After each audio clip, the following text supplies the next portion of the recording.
Introduction. So welcome to our talk here on wildlife-friendly gardening. My name is Petra Unger, and I originally put together this presentation as my student presentation when I became a master gardener, and I have since updated it a few times based on requests from, to give this talk or new things I have done in our own garden to make it more wildlife-friendly and do some updates.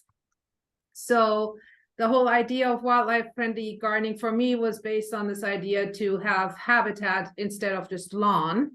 And so in this presentation, I have some ideas for your home garden. And that's based on the conversion of our lawn at the time to a mix of more natural habitat, but we also have some edibles out there. Water conservation was one of our goals, and we converted our own front yard in Davis, California, over time. So originally we did a house remodel in 2011, and as part of that took out the lawn in front of the house, which is what you see our landscape here right now. And then the backyard we converted in 2016 using incentives that were provided by the Department of Water Resources, which was basically a lawn rebate. They offered, funds to convert square feet of lawn to a more drought-resistant landscape. And so you could provide a plan of how you would convert it and pre and post conversion photos, and then you got a rebate for your lawn. And there's other agencies, cities and counties that have these incentives still going right now. So we converted to a mix of vegetables and fruit trees, but also lots of native and some non-native but non-invasive ornamentals. This is also based on my personal interest in biology. So I'm a biologist by training, specifically a botanist. So I love native plants and beautiful flowering plants, but I also just like to observe wildlife in our own backyard.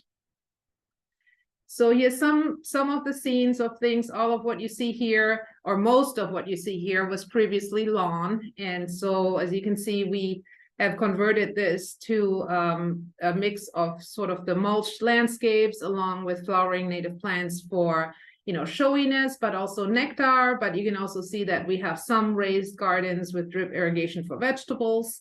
And then this is kind of on all sides of the house, the backyard, the front yard, the side yard, and just some ideas on how we're integrating kind of these fun other elements like our little library surrounded by our California poppies in the landscape as well.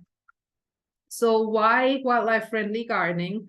So first of all, we want to provide habitat for some of the other species besides the humans, and also support conservation at the local scale, but it can also help you manage pests such as insects and other things. It's fun to watch or educational. We sometimes have our neighbors have their little kids walk through and explain to them.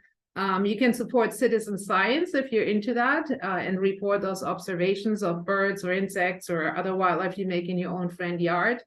And then everybody can do their part in habitat restoration. So when I first put this presentation together, I was inspired by some information from Doug Tallamy, who's a professor of entomology and wildlife ecology at the University of Delaware. And he has pretty extensively published on the topic on why, he believes in these kind of natives in your front yard. And you see a quote from him here saying, in the past, mostly we wanted groomed landscapes or just pretty gardens, but now we also want to sequester carbon and feed our pollinators and manage water and in turn provide habitat. So, and he does a lot of work on this importance of local habitat because, every little square inch of habitat counts. In his research, he's documented that only 5% of landmass in the lower 48 states remains completely natural. So if you think of it in that way, then, kind of pushing some habitat back towards a more natural state that provides for other species as well really counts. And gardens can provide a lot of nice habitat for animals. And then in terms of these ecosystems or these native landscapes we produce provide ecosystem services through the animals inhabit it, like pest control or pollination or seed dispersal. So how can you support wildlife in your own backyard? So there's different ways to do that. One of them is through host plans. So a host plant is a specific plant that is needed by a specific wildlife species for food. And the food can be the nectar or the berries or even the greens.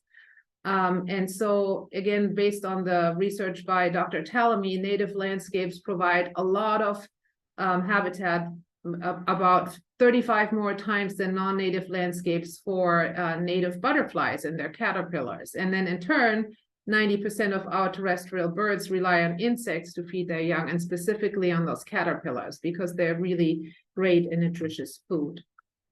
So here's some example of those butterflies in the California landscape and the plants that they depend on.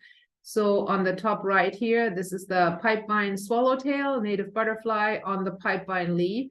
And so this butterfly only lays its eggs on the particular leaves of the Dutchman's pipe.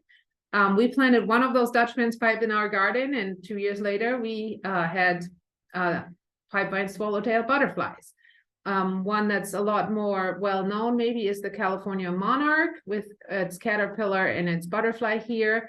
And of course, they use different species of milkweed as their host plants. So we planted a lot of milkweed in our garden too. That's now reseeding, and we definitely get monarchs coming through pretty regularly too. And then on the bottom right here, that's the California sister butterfly, which is using California native oak trees as its hosts. So these are three examples of very specific host relationships. There's some that are more widely distributed, but in any case, if you have native plants, you tend to get native butterflies. And same goes for birds. So here you can see Anna's hummingbird feeding on a bladder pot, which this picture is from the Yolo County Audubon, but we certainly have both of these species in our backyards as well. And you can see that those showy flowers, they're very pretty, they're very drought resistant. It's a desert plant, but they also provide very important wildlife habitat for many species. And a good other example here would be the California fuchsia or Sauschneria californica, which is also providing very great hummingbird habitat. Here's another example of the cedar waxwing, beautiful bird in the winter, and they tend to feed on these berries of toyon or Heteromeles arbutifolia, which is also called Christmas berry, if you're familiar with that. And you can certainly see this in the yard, but also along the green belt and in other places, that in the winter there's literally like feeding frenzies of flocks of waxwing on these red berried bushes. So these caterpillars, they're absolutely essential in transferring energy from the plants to the animals, but they're also a source of important nutrients for the young birds, such as carotenoids and essential elements. And really, as I mentioned, most native songbirds rear their young on caterpillars because they're just, abundant in the native habitat. They're soft, large, and very nutritious. So one comparison here is like one caterpillar in terms of nutritional value to young birds is equivalent to 200 aphids. And so for the magnitude of how much of these are needed, about 6,000 to 9,000 caterpillars are needed just by a pair of birds to raise one clutch of chicks. And as you might know, our native birds, several of them in a good year raise several clutch of chicks. So if they have a lot of butterflies, they can raise a lot of young, which of course then will amplify the number of birds in your habitat. And then there are some really beautiful native host plants, such as these shrubs. And so all of them also then host beneficial insects, which are here. These are confirmed host plants for butterfly and moths native to California. So on the top left here, we see the California redbud. To the right, top right, is the Fremontodendron californicum, California flannelbush. On the bottom right is a species of manzanita, and then the California lilac on the bottom right. And all of these definitely are very beautiful to look at, both in the spring when they're in bloom, or even their leaves and foliage, attractive shrubs, and they all are great hosts for wildlife. And a similar thing is true for host plants that are perennial, so meaning, plants that persist in the landscape as kind of not as shrubs or trees, but as persistent plants. And so we have, again, confirmed host plants for California moth and butterflies. On the top left here is the Matilaha poppy. Top right is the sticky monkey flower. Bottom left is a penstemon. There are many species native to California, very drought resistant, many of them available as horticultural cultivars. And then the bottom right is sage, hummingbird sage, which is another good host plant for hummingbirds. And this one flowers in the winter or like really early spring when other plants might not be as abundant. So that's another thing in having a variety of plants. You will have a host habitat kind of throughout the season. Here's one great tool that any gardener or really anybody can use to maybe design or think about how you want to convert or plant your lawn. So this is called the CalScape Garden Planner, and this is available through the California Native Plant Society. And this tool was developed to enable California landscapers to offer kind of more drought resistance or native habitat planning tools, but also for any kind of gardener to get ideas. So what you do in here is, I went in here and said, I am in Davis, California. So you pick your choices and it asks you your gardening style. So I like California natural habitats. You can put in here, you like formal English gardens or whatever. And then what your shade type is this full sun? Is this area partial shade? And then what are your special interests? So I picked bird watching just as an example. And then also on the right here, you can pick design ideas. So based on these 4 criteria, they will give you kind of layout plans on what this might look like. And then they will also give you a list of plants that would be suitable for that kind of habitat, as well as what they need in terms of water, what their flower color is, the size they have, and even on the right here, what kind of wildlife they would attract. So this is a fabulous tool for anybody. It's super easy to use, especially if you're maybe not familiar with the plants as much, and it will give you, lists of plants to plant as well as layout plans for your garden. So I highly recommend this tool. Other features that you can do to attract birds in your yard. Well, first of all, you want to ideally avoid pesticides. So if you have, native wildlife in your yard, the birds will help keep those insects in check. And we really don't have any problems with insects in our yard or with many pests. And so I think partially that is because we have a lot of birds and bats and other things. So something you can do to support your birds visiting year round, but especially in the winter months, is you can install bird feeders. They get high usage during the winter or during spring and fall migration. And so what you want to do here is use high energy foods such as sunflower seeds. You want to keep them maintained and clean so you don't particularly spread any diseases or something. And then if you use the hummingbird feeders, those little red ones, those really need to be cleaned out or the nectar replaced every 3 to 5 days. And then you can see here they're hung on these kind of metal rods, which protects them from rodents. They're not able to climb up on these things and kind of, clear out the feeders. What we do get is some of our blue jays have learned to hang on to these upside down and trying to get a lot of the food that's planned for maybe other songbirds out of there, but it's also, that's kind of fun to watch, and they're only so successful.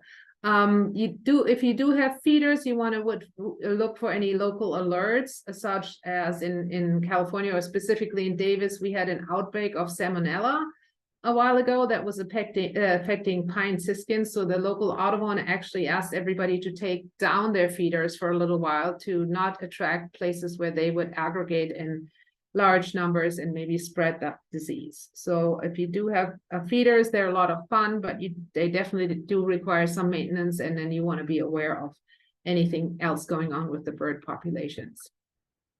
Here's a fun project related to those bird feeders. It's from the Cornell Lab of Ornithology, which is a well-known lab for bird studies. And so again, what I did here is I typed in the winter region. I'm in the northwest of the United States, and I'm putting black oil sunflower seeds in my feeder into a large feeder tube, and it will tell you a list of birds you can expect based on the range and the food in your region in winter. So it'll give you this little list of, you know, colorful pictures with which birds they are, and it's really easy to identify who's coming to your feeder. Or reversely, if you say, I want these kinds of birds attracted to my yard, I'm gonna pick the food type that will attract certain birds.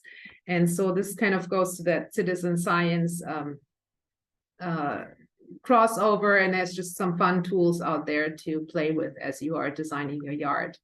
You know, water features are really nice. We have water features in both the front and back, and they're constantly visited by a variety of wildlife, especially during migration or in the summer when it's really hot. And they provide, of course, drinking water, but also water for bathing. Birds really like moving water, and this also prevents mosquitoes from breeding in there. So both of our water fountains or features are fountains that are constantly cycling through. They do need some management because they tend to grow algae, so you need to clean them out regularly. And if you use those flat dishes that are not, you know, flowing through, you really do need to clean them every day to keep them from growing too much algae. You never want to put in any chemicals such as chlorine or something to prevent that algal growth because it would harm the birds. And if you have a water feature and some native habitat, you can also put up a birdhouse for nesting nearby. So that's a fun another feature. So you can see here on the left, we have a whole flock of songbirds kind of splashing around on the top of this. And our little local hawks have also learned that these guys come in large numbers. So sometimes we see them, you know, waiting here or sitting and surrounding you know, trees or bushes to see if they can maybe snatch one for lunch or something. So you attract all kinds of wildlife and those that depend on that wildlife as well. Important if you want a lot of birds in your backyard is to keep your cats indoors or away from where those birds are. So Yolo County Audubon estimates that outdoor cats kill about 1.3 to 4 billion birds a year in the US. And so this predation from house cats precedes all other mortality courses. So it is really important to, you know, not let the cats out and get after the birds. If you do have cats and you like them out in your yard, you just probably won't get a lot of birds there. So one of the feature I found here online is this catio, which is basically a screened-in patio that enables the cats to be outside and enjoy watching the wildlife, but not necessarily eating it. And the same is for if you have a lot of lizards in your yard, which we certainly have since we've been putting down our, you know, those mulch and other parts. The cats like to go after those as well. And then as mentioned early on, it's also fun to participate in citizen science, meaning where everyday citizens are reporting their, you know, findings and observations online. And so here's a few ideas for great sources for that. There's eBird, which is a birding platform, the Great Backyard Bird Count, where people can go on and report what they've been observing in their own backyard. This Project Feeder Watch I showed earlier, the National Audubon Society does Christmas bird counts every year, and you can participate there. And then a fun feature some of you might be familiar with is iNaturalist, which is a partnership, or was founded as a partnership between National Geographic and the California Academy of Sciences. And it's recently went to being only run by California Academy of Sciences. And so this is an app or feature where you can take a photo of anything you see, whether that be a bird, plant, or a scat or anything, and you can upload it and it'll give you some suggestions for what you see, saying this might be a scrub jay or this would be. So even if you know nothing about plants, and they do native and non-native plants, that's a good way to make some fun observation and start learning, or just even figure out what is growing in your yard or what's growing in somebody else's yard that you might want to grow. And so definitely easy to use app and fun feature. And any of those platforms here will use the data reported by citizens to look at long-term trends in wildlife, in bird populations, in insect populations, and so on. So it's a useful tool to put your data out there for others who might be studying this to observe trends such as climate change, impacts on wildlife, and so on as well. Another fun thing to have in your backyard are bats. We have several native species of bats in California, and they may be roosting in buildings such as attics or chimneys, porches, or eaves. We had quite a few of them in the eaves on our balconies. And so they basically find places that are protecting them from predators and that are stable temperatures and shelter.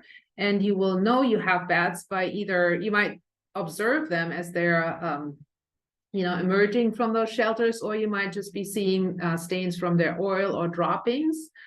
Sometimes you can also hear them. They have really high-pitched sort of clicking noises if you're out at dawn or dusk. And they're beneficial to have around because bats eat a lot of, they basically, a nursing mom with pups eats her weight in insects every night. So they will definitely help keep the local populations of mosquitoes down and things like that. If you don't want to have bats, but you have suitable habitat, you can exclude them by kind of closing out those cracks and crevices. But if you do that, please follow an expert advice on timing and methods, because you don't want to exclude them, at a time when they might be locked in there, or when you might be separating a mom from her pups. So the best time to do that would be in the winter months. So these two photos here are a free-tailed bat up top and a big brown bat at the bottom. You can install a bat house, such as the one here on the right. There are kits that you can buy online or at the hardware store to build your own, or you can let them stay in your house. Like I said, we had them on the eaves about our balconies for many years, but we did eventually exclude them there because it was a little messy at times. Don't use pesticides in your yard. Bats are natural pest control and they are sensitive to that. And again, keep your cats indoors if you want bats in your yard. So this is just a list of all the sources I used for this presentation. There are many more. Anything by Doug Tallamy published on Homegrown National Park or Human Nature. And he has lots of great videos out there, publications, and so on. Some websites here for the sources I used, and then of course for the native plants. And with that, I think that's my last slide, so I can stop sharing. And I'll be happy to answer any questions if anybody has questions on any of my presentation.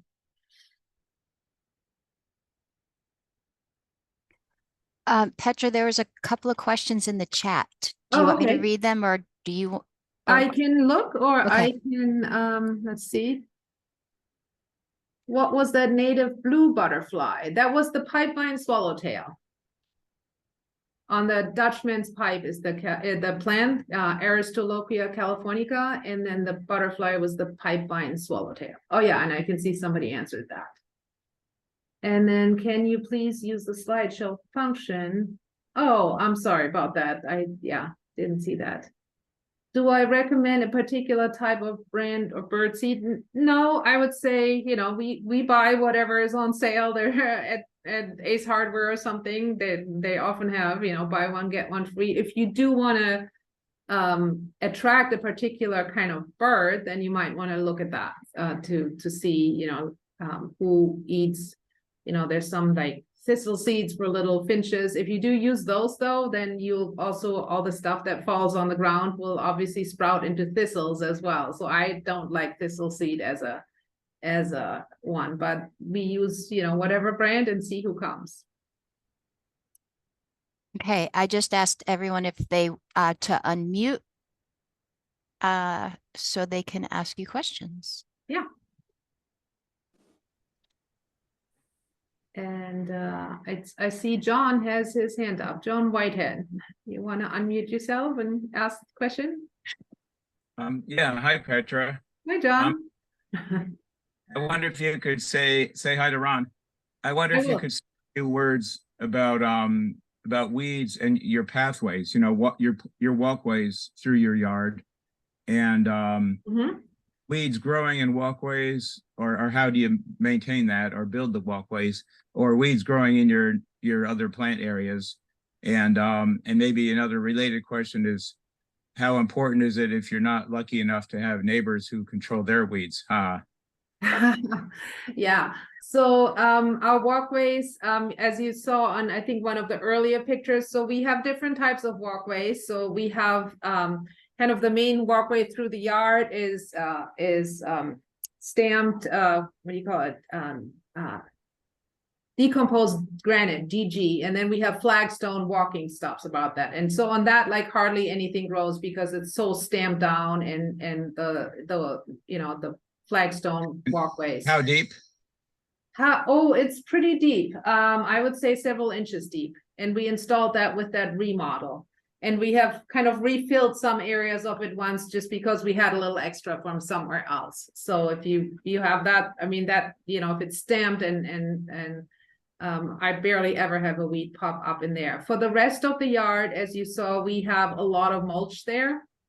So I would definitely, you know, recommend, you know, like up to 6 inches of mulch. So I know some people like put cardboard down first to kill their lawn and so on. We didn't do that because our lawn was pretty dead after that remodel anyhow. So we literally just converted the drip irrigation and then threw mulch on top.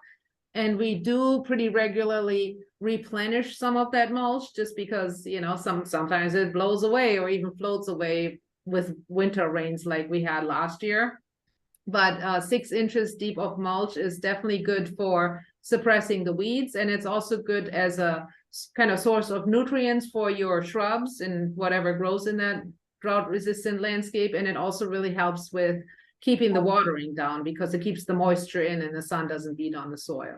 And with that, we barely have any issues with weeds really in the yard. Bindweed is probably the worst one. So is the surface of your yard 6 inches higher than it was before? And how does that compare to walking in and out of the house, for example? Oh, got it. Yeah, no, it's definitely not since. So when you put it at 6 inches, but it kind of, you know, like compresses over time, like with rain and whatever. So it, like, you know, it gets squished down. It is a little higher than the walkway, for example, but not higher than the house. And so we just did, we had 3 trees taken out for, you know, various reasons. One of them was being a nuisance, and the other one was just kind of one of those Bradford pears dying, falling apart. So we had them shredded on site and had them leave all the shreddings, and we used that to replenish the mulch. And that definitely was like several inches throughout the yard. And with this recent rain, now it's starting to tamp down. So we keep a lot of mulch on for a lot of reasons. And in response to the mulch, we have a lot of lizards, fence lizards, and they just love, you know, having all that habitat around. Is there a service where someone will come to your house and grind up your old furniture for you? Just kidding. Well, if you have a tree service working and you have an old piece of wood, they probably would run it through there. I don't think they'd come just for your furniture. Thank you. But there's often, you know, like Yolo County landfill, they give away free compost, which you can also kind of use as mulch in the spring and fall. You know, you just have to go and haul it. We've used wood chips from others that have, you know, just had extra and wanted to share and so on. And we share if you have. So if you keep your eyes open, because it can be quite expensive to buy a lot of mulch like that from, you know, and then you have to have it delivered if you don't have a truck or something. So, but yeah, we replenish all the time, but it's totally worth it because it really does keep the other maintenance down, and it helps with nutrients and weeds for sure.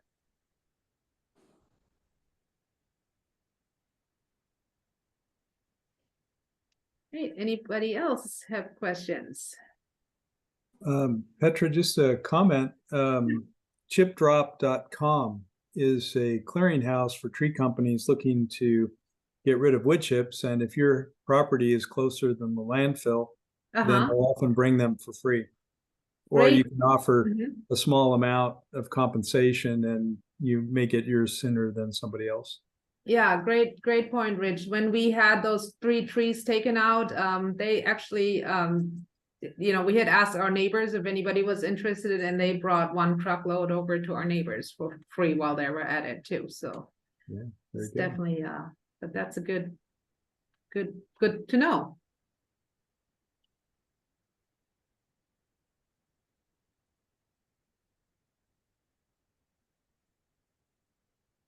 Anybody else?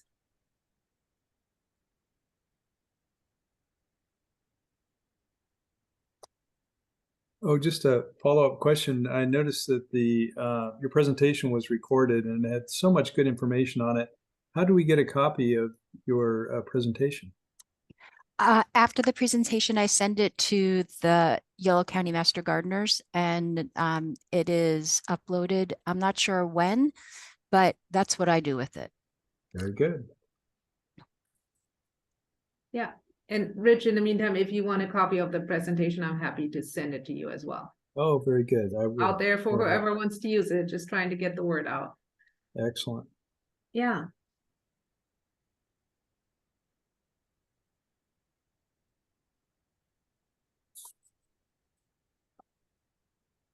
Anybody else?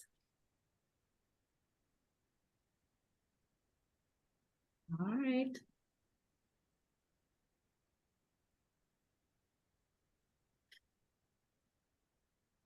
Okay, thank you everyone for coming. We meet again on November 9th, and Mike is going to do a presentation with a question and answer, and also what we should be doing in the garden now. So that's it. Any last questions, or I'll end the meeting? Thank you, Joan. Our kids Okay. played soccer together. It's Yeah. good to see you. Yeah, yes. Okay. All right. Bye, everybody. Bye-bye. Thanks for Okay, you. thank you. Bye-bye. Thanks, Petra.